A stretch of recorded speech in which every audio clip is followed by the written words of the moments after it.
All right, we're live. James, welcome to the show. Mate, thank you so much for having me. I've been pumped about this all day. Thank you for coming. Thank you for coming. It's hard to know where to start. You've done so much, you've got so much background. But how would I'm interested to know how you describe yourself.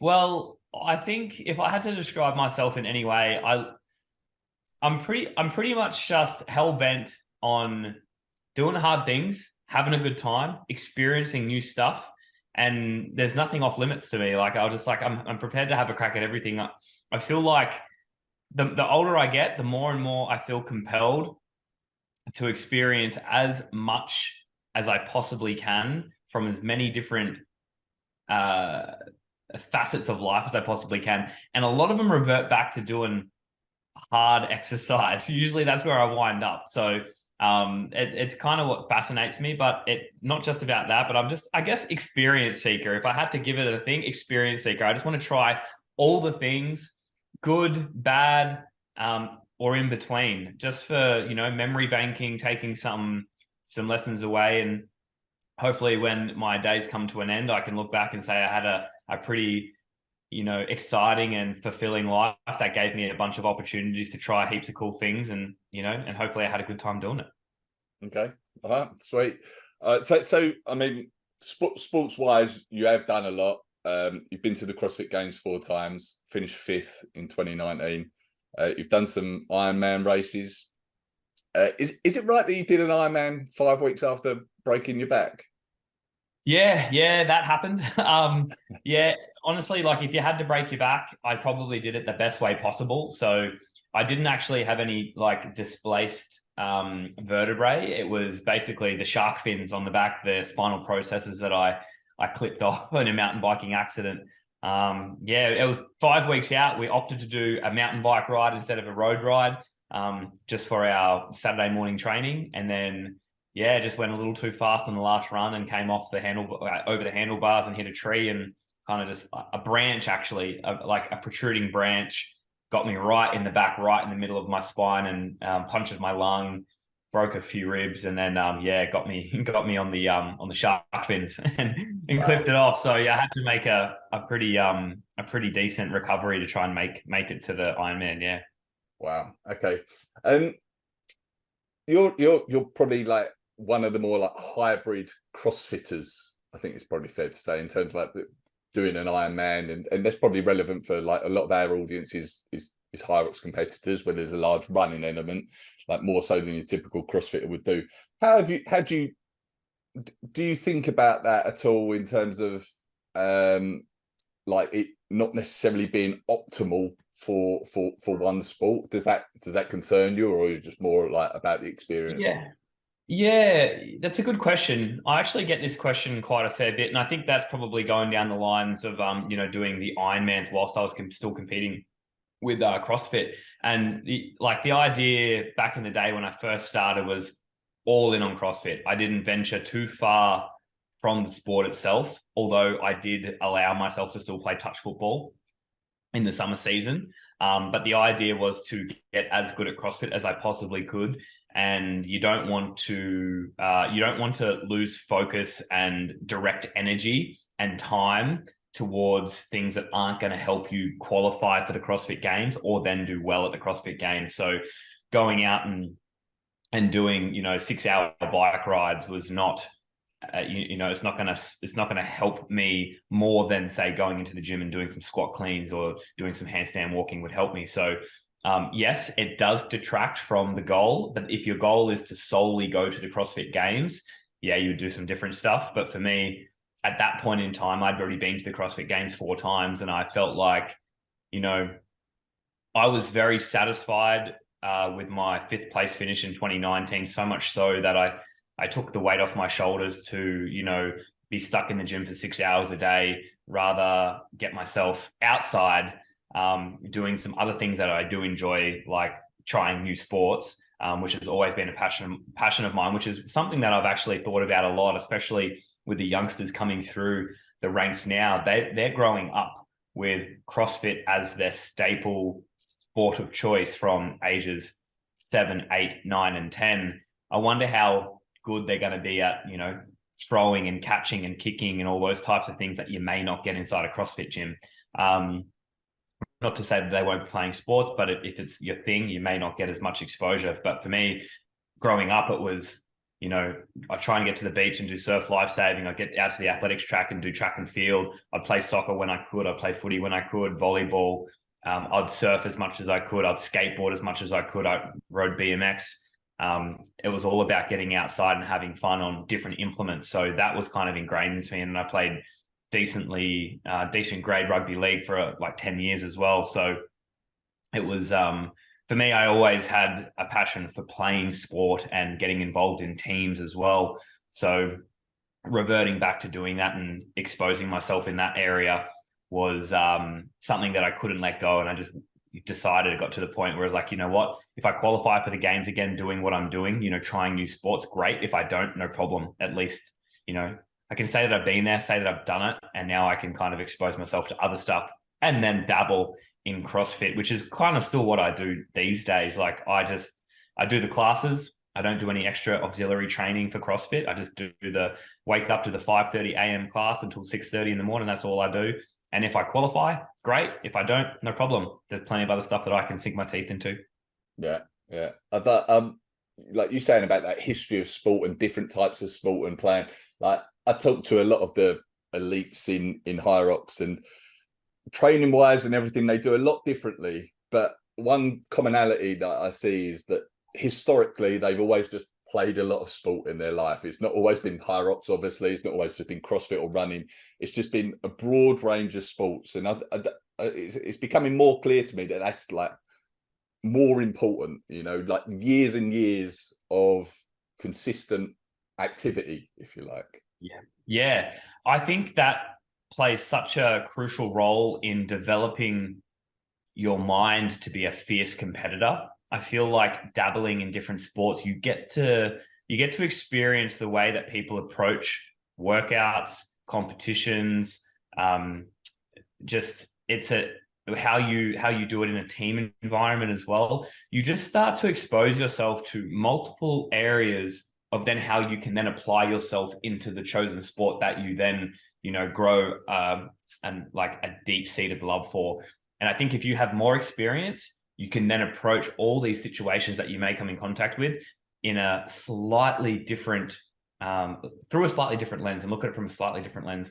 That's the idea. So exposure was everything. And then even when you're going to the CrossFit Games, when you're preparing and you're 3 months out from the CrossFit Games and you're prepping to fine tune and sharpen that axe, the aim of the game here is to cast the widest net you possibly can and make sure no matter what pops up, you have the ability to do it or to adapt to it very quickly, like on the spot.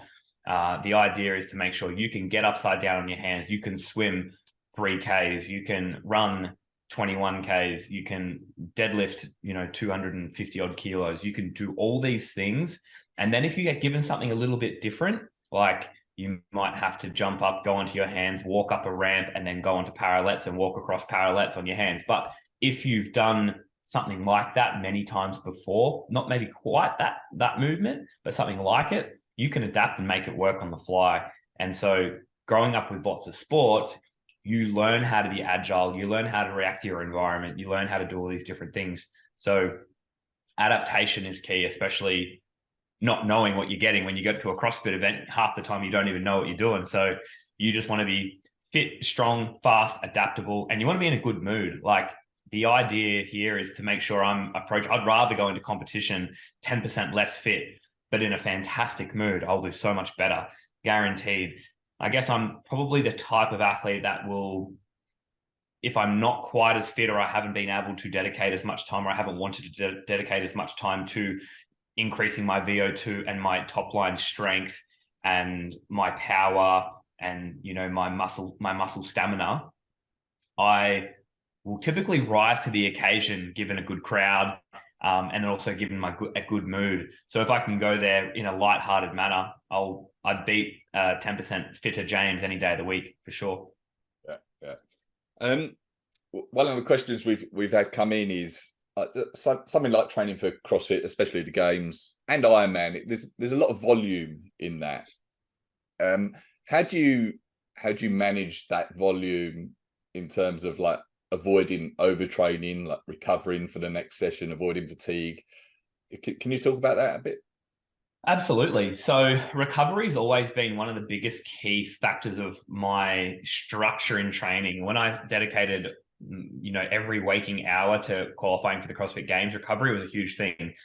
And for me, it was always about longevity. I never wanted to sacrifice my knees, my hips, my back, my shoulders for a gold medal. I never wanted to do that. I wanted to make sure that I could still surf when I was 60 years old, 70 years old. I could still get out in the water and do the things I wanted to do. And, if I had to trade all the sports in the world just so I could surf forever, I would do it for sure. So yes, I like to lift heavy and do all that type of stuff. And I loved the volume. I always kept recovery as a staple that underpinned all the work that I did. So at my house, I had basically every tool in the toolkit that you could possibly want for a recovery center. I had my own float tank, my own sauna, my own ice bath. I had Normatec boots. I had complexes. I had Theraguns. I had like great physios on hand at all times. I invested in my sleep sanctuary to make sure my bed was good, to make sure that I was making sure I was sleeping as optimally as I possibly could. I had blackout curtains to make sure it was dark. I would focus on breath work. I'd be at the beach every day. I'd be exposing myself to sunlight. I would be making sure I'm drinking good quality spring water all the time, never tap water. So these were all the small things that I just built into my lifestyle to make sure that I was recovering as best as I possibly could.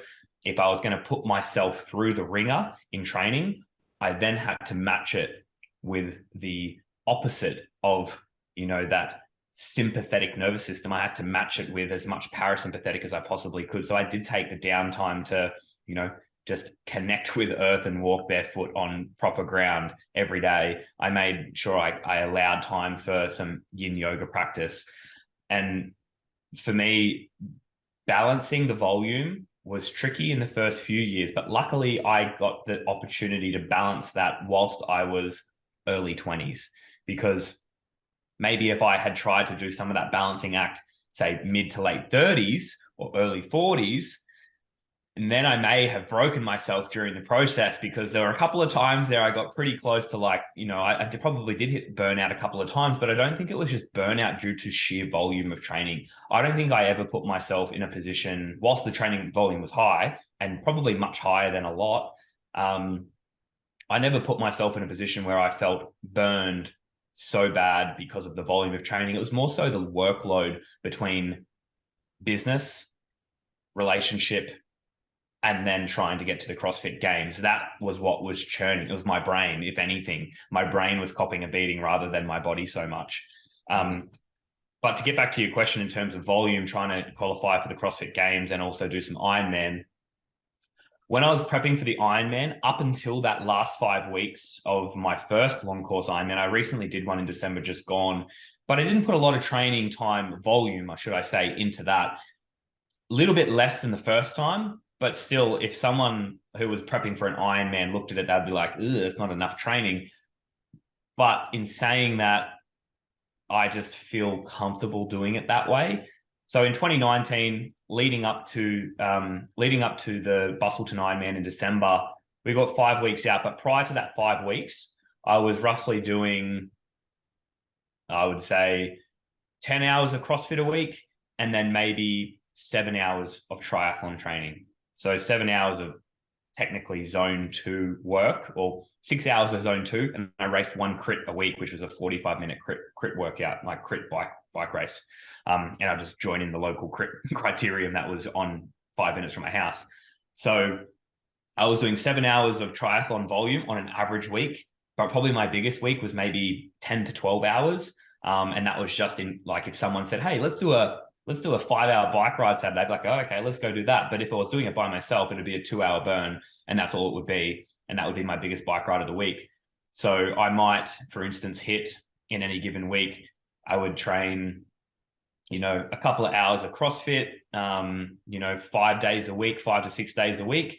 And then I would do an extra hour 7 days a week of triathlon training. And that was like a week of training. And that triathlon training was basically just zone 2. I'd go for an hour run. I'd go for an hour swim. I'd do that a couple of times a week. And then I'd try and plug in a 45-minute criterium where I'd ride to the track, hit the crit, ride home. And then I'd try and get in a 2-hour bike ride on a Saturday or a 2.5-hour bike ride on a Saturday. And that was my long course Ironman training. So it wasn't like crazy volume. I wasn't doing 20 hours a week like some of my friends were doing.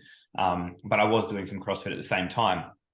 And I would adjust. So if I was feeling super burned, instead of doing the 2 hours, might do 90 minutes. Or if I'm feeling like really fatigued, like really, really fatigued, like super weak, sore, achy, and I never really got DOMS that bad, then I would just bump down my percentages in my weightlifting. So if I was moving like trash, I'll just bring my weights down. So instead of hitting my 85 to 87% snatches, I'd bring it down and I'd be hitting 70%ers, just because I knew that I had to adapt and work with what I got on the day. And that's not every day, but you need to be intuitive enough to understand, okay, where has my stress been accumulating? Is it accumulating from the physical training? Is it accumulating from work stress?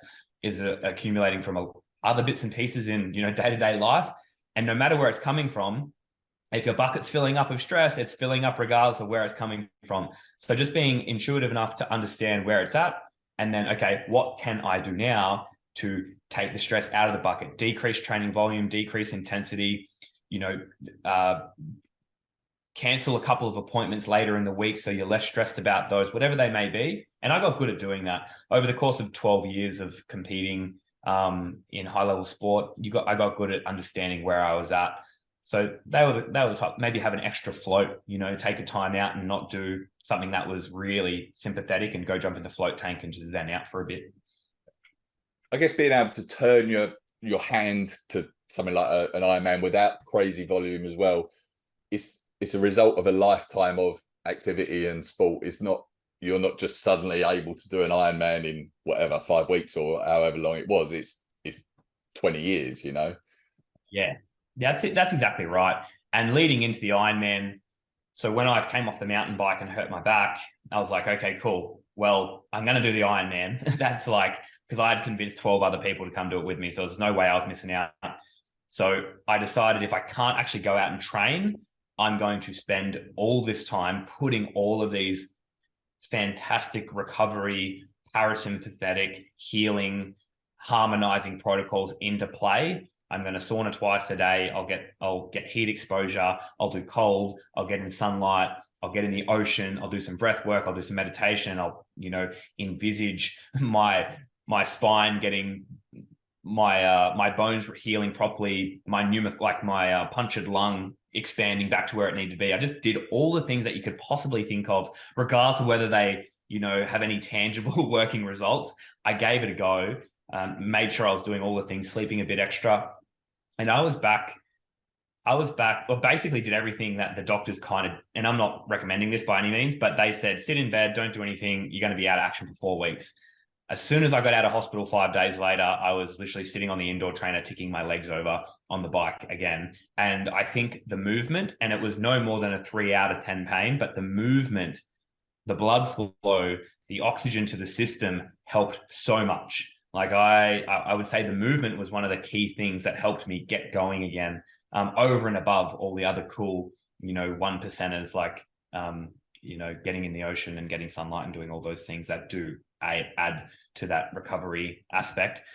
But after that, I was back doing most of my training normally after like 11 days since the day of the break. So I think I was back on the bike on day 5 when I was allowed to, when I got home. And then I was back. I had a run, I think, on day 10. It was pretty painful. So I stopped doing that. I jumped in the pool instead, and I could swim, but as long as I didn't twist too much.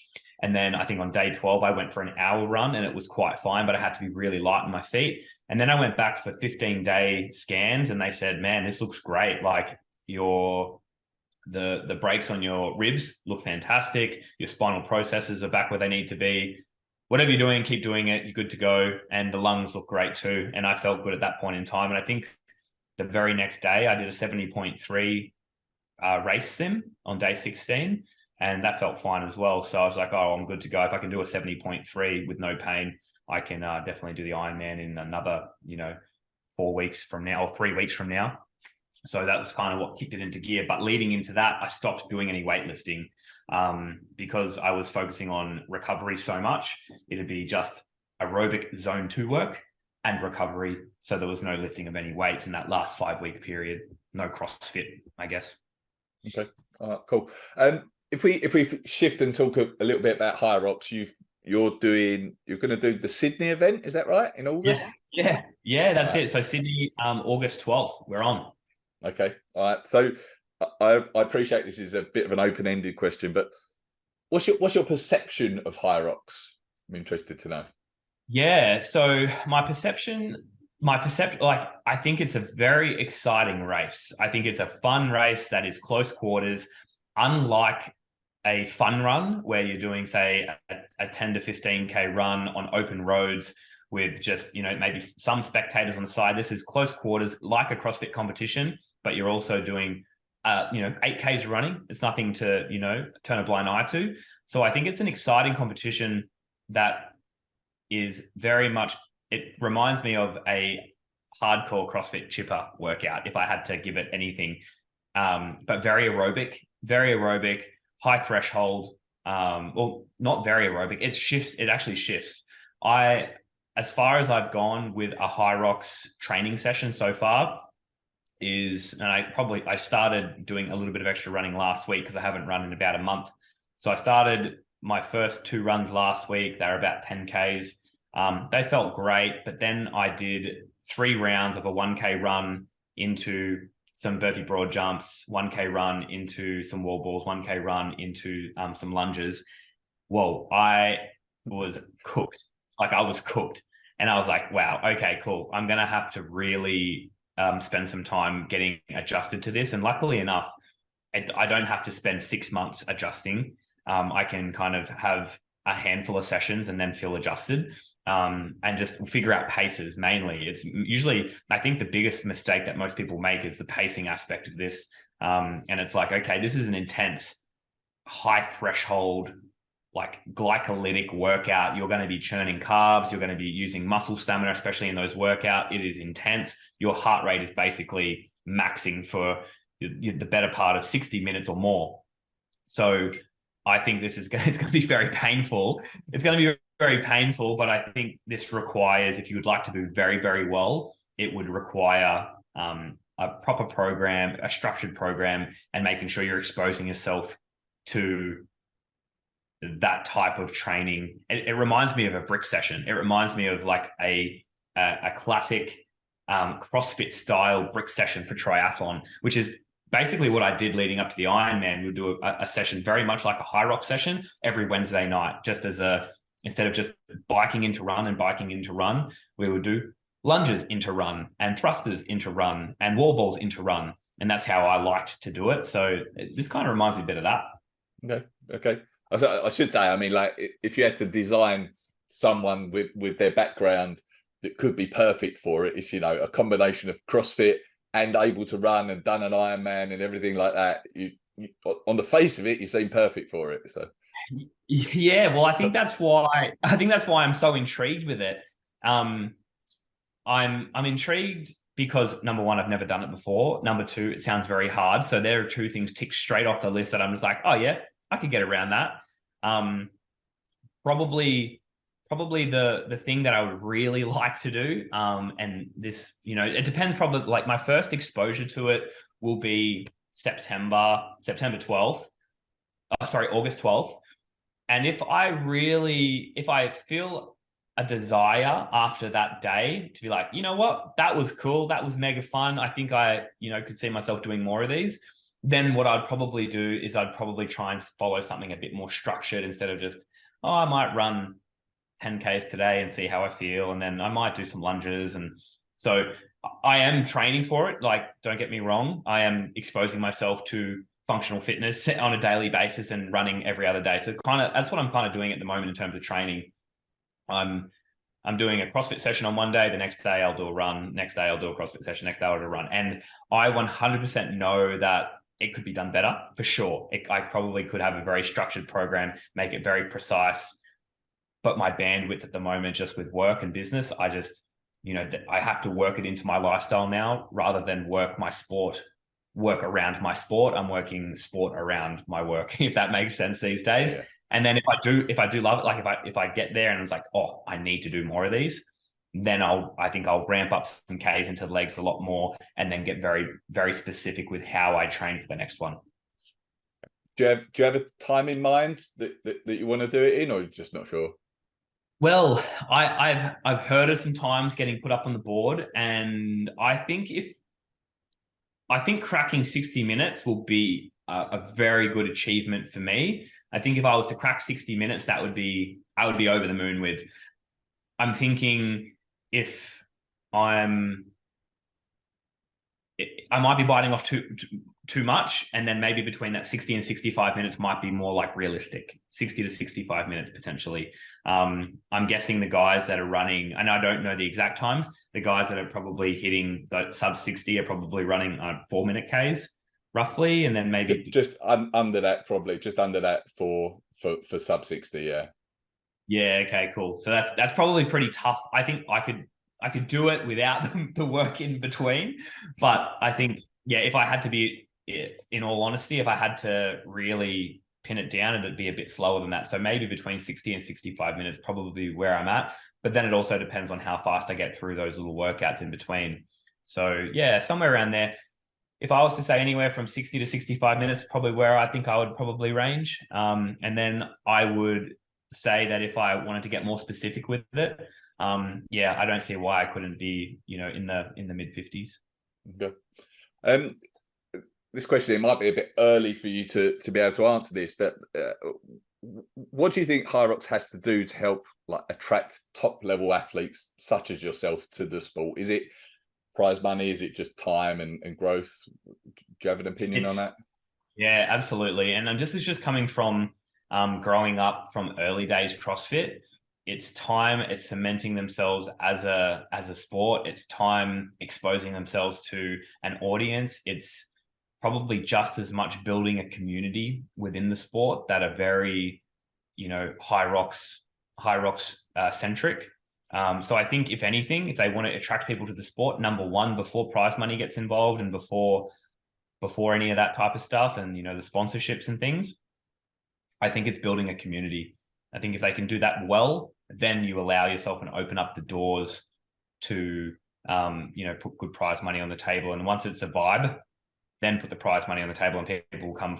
They may enter via the prize money, but they will stay involved in the sport for a long time if the vibe is high. So, but I think the vibe needs to come first.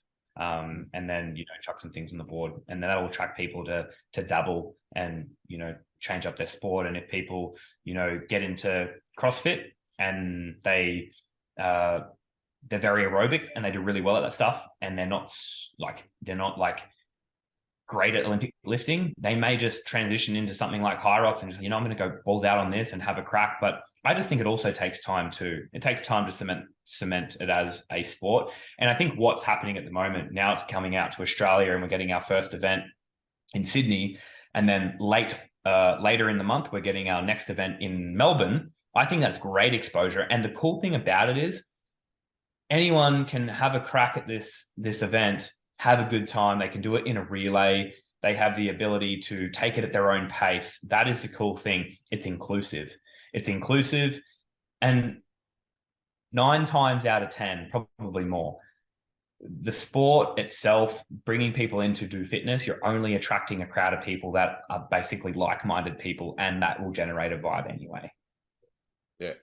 There is a very good community. Like, I'm in the UK where it's grown crazy, and there is a very good community around it. And I think the feeling is, certainly from me, that the Aussies are going to love it as well. There's already 2 Aussies in the Elite 15. I think my feeling is the standard is going to be very high over there. I've been hearing some people talk about it, and I'm just like, far out. Some boys are going to be running pretty fast and shifting through those events pretty quick. It's almost like Number one, I'm keen to expose myself to a tough event for however long it takes. I'd also love to watch it just go down as well, just because that'll be fascinating and exciting to watch. But every time I sit on the sidelines, I'm just like itching to get out there. So I'm so glad I'm not as well. So it actually fires me up to put in some solid training, because when you go into an event that you know is going to be pain cave for an hour or so, you want to be prepared. You want to be confident in your ability to maintain some type of composure through the whole thing. But like, I'm super excited for it. I think it's something that is it's in my wheelhouse. It's in my wheelhouse to a degree when I train for it. And it also exposes me to something new too, which is also something that I'm fascinated by at the moment. I'm at a point in my life. I'm 32 now, and I just really enjoy just trying new stuff. Like, I just want to try as many different things as I can, and I think this is perfect. Cool, cool. A lot of the people I talk to on here, we talk about some of their strength numbers and how fast they can run over certain distances, just because people can like relate to that and compare themselves. Can we just talk about some of that for you? Yeah. Like where do you think you're at? 5K, 10K, half marathon sort of run times? Yeah, so I think I'd run for a 5K right now if I was in a good group of people pushing me along. I think low 18s. Mm-hmm. Low 18s, probably somewhere there. I think for a 10K, I'd probably somewhere in the vicinity of like mid 39s. I think one of my best ever times solo is 40 minutes on the dot. But I think if I was in a group of people pushing me along at good paces, yeah, maybe like mid 39s. And then I would say for my half mara, I would probably run it in like 128-ish, 129, between 128 and 130. Okay, That's kind of like running numbers. Yeah. cool. And how about strength? Like whatever, like max squat or deadlift? Yeah. So I'd probably pull right now. I'd probably pull in competition, maybe like 260 on a deadlift, 260 kilos. I'd probably back squat maybe 210, 215 with wraps, probably 200 without. Um, Probably bench press between 130, 135. And then maybe like clean and jerk. Actually, I got a clean test next week. I'd probably like to clean somewhere between in the vicinity of clean and jerk 155, 160, something like that. And then yeah, snatch 120, 125. Okay. All right, nice. How about your 2K row and ski? Do you know what they might be? Yeah, so 2K, I wouldn't be able to know. I wouldn't know ski. I've never done one, but I should actually do one. That'd actually be a cool test. It'd be disgusting, but it'd be a cool test. But 2K row, I would say to be somewhere in the realm of 640, 645, somewhere probably for 2K row, 640 to 650, I would say. Yeah.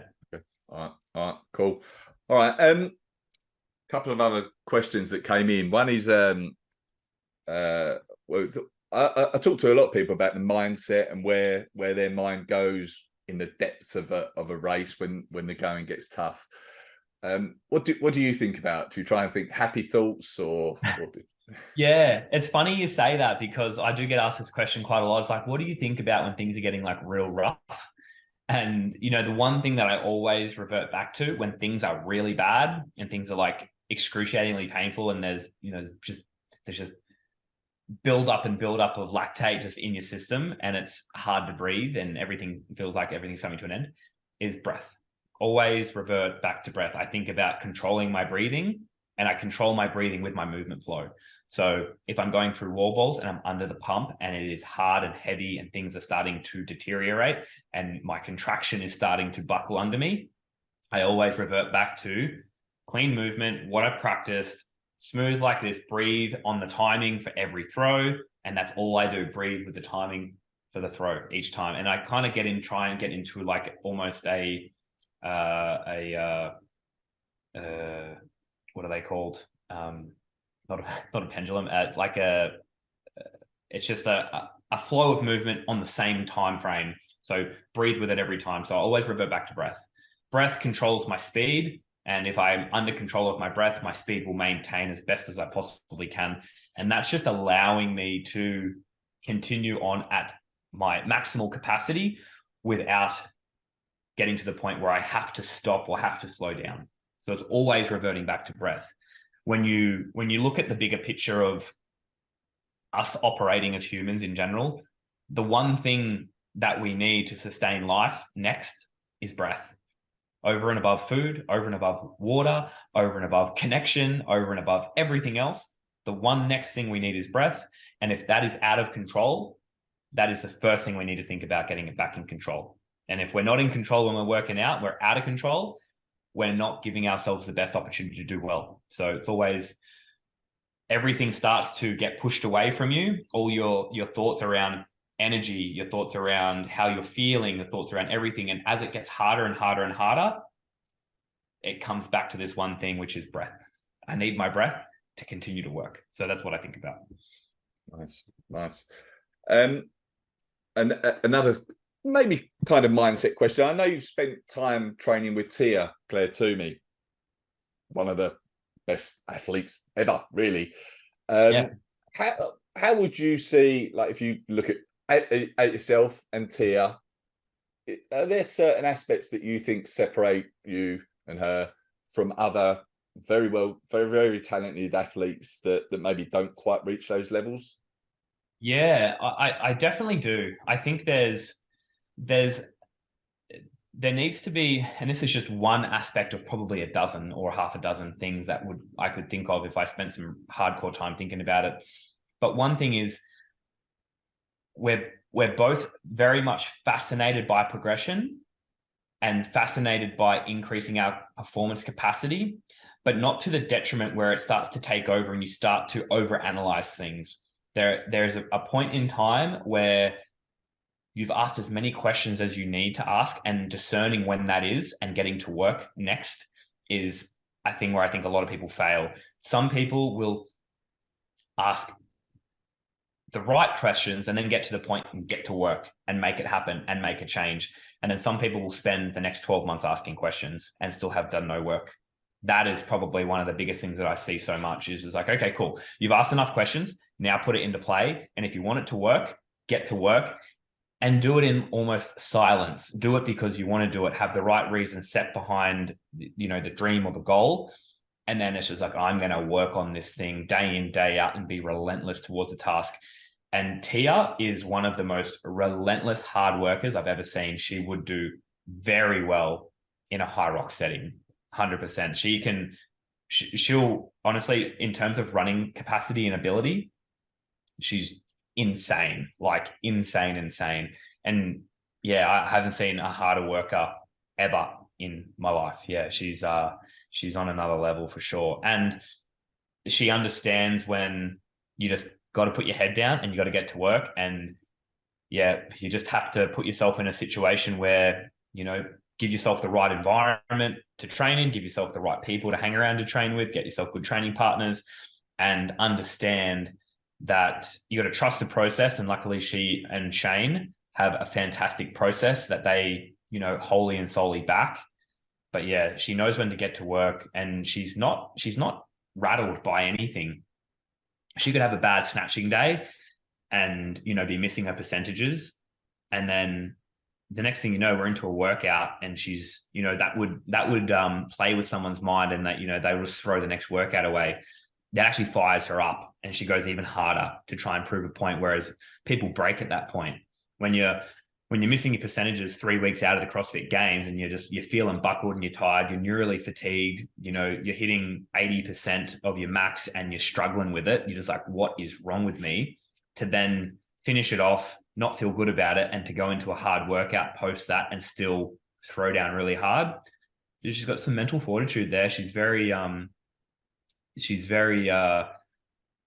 resilient, that's for sure. So I think resilience plays a big toll. And she also, and this is built upon years and upon years of training a lot. And this is one other thing, and this is a highlighted point that I think a lot of people could probably pull from. When you're training for the CrossFit Games, you don't train for that 1 year. Then you're training that year to build a base to sit upon. When you get to the next year, you can't just build back to that base. You need that base as your next foundational point. that you're then working from. And that's what Tia's done every year, which is why she has stayed in the lead, because in 2015, they built to here. And then from 2015, they built from 2015 to 2016, 16 to 17, 17 to 18. And it wasn't like, I'm going to build into 16, revert back to 15 to get back to 16 to qualify for 17. It's not the way it works. If you want to maintain your lead, you have to build on every year. So the good thing that they did was they maintained, and they know all of Tia's stats from 15, 16, 17, 18, and made sure she was ahead of those stats the whole way through. So she's always getting better. And it was just, it's data, it's precise training, it's looking at, the broader picture, which Shane is fantastic at. He's got a mind for it, which not everybody has either. Okay. Awesome. Hopefully we'll see Tia in a HYROX one day. I don't doubt it. Nice. All right, we're nearly coming up to our time. Just a couple of quick fire questions to finish off, if that's all right. What's your best experience in sport ever? Okay, I've got two. One would be winning the CrossFit Invitational in Melbourne with the Australian team when we did the face off against Europe, America, and Canada. They all had to come to Australia to do the Invitational, which was great, and we ended up winning that. So that was probably one of the highlights, probably my favorite competition of all. But I have to say, 5th at the CrossFit Games was my biggest career highlight for sure, and getting an event win on the last day. How about the toughest thing you've ever done? Oh, the toughest thing I've ever done. Okay, that's a hard one. I would have to say, that's a really tough one. The toughest thing physically, if I had to put it in broad area, it's probably not one event, but the 2021 training camp, trying to qualify in last chance qualifiers leading into 2021 CrossFit Games, which I didn't qualify for. That training camp was the hardest physical thing that I think I have done. That 8-week block of training or 9-week block of training, that was the toughest. Okay. Best song to work out to? Oh, probably Savior, Rise Against. Okay. Yeah, probably Savior, I'd say. Do you have any pre-race rituals, superstitions? No, I try sometimes these days. I actually try and go against them if I'm like, oh, I better pick that shoe up and put it on that foot first. And I think, you know what, I'm going to go against the grain here. I'm going to put it to the test, and I'll do it the opposite way it wants. and sometimes it works, and I go really well. So I've got no superstitions. There's one thing that I do that I've always done, and that's my little I step from side to side in a particular fashion before the event starts. And that's just, I don't even know I'm doing it, but I watch myself on video and I'm doing it again. But yeah, I'll do a little side shuffle before I start, but I think that's just nerves. Okay. All right. Nice. Well, thank you for doing this. Is anything you wish I'd asked before we finish up? No, I just want to say that, look, I really appreciate all of the really cool response from saying that I'm jumping into HYROX. I've had a lot of people reach out and, wish me all the best. So look, I'm really looking forward to getting involved in the community, meeting a bunch of cool people, throwing down hard, and no doubt I'm going to be in the Hurt Locker. So I'm just pumped to be there, and I really appreciate you wanting to have a chat to me. Honestly, it's been great. Thank you. Anything you want to shout out, websites, Instagram, anything like that? If anyone wants to see what I'm up to in training, they can just follow me at James Newbury on Instagram. That's where I put most of my stuff. Aside from that, no, I'm good. Again, just thankful to be on board and to be having a crack. All right, perfect. All right, well, yeah, thank you for this. Good luck for the race, and then maybe we'll have a chat afterwards as well if you've got time, and see how it went. Yeah, I'd love to. Yeah, that'd be rad. I'd love to, for sure. Thanks heaps. All right, perfect. Thank you. All right, take care, everyone. Bye. Thank you.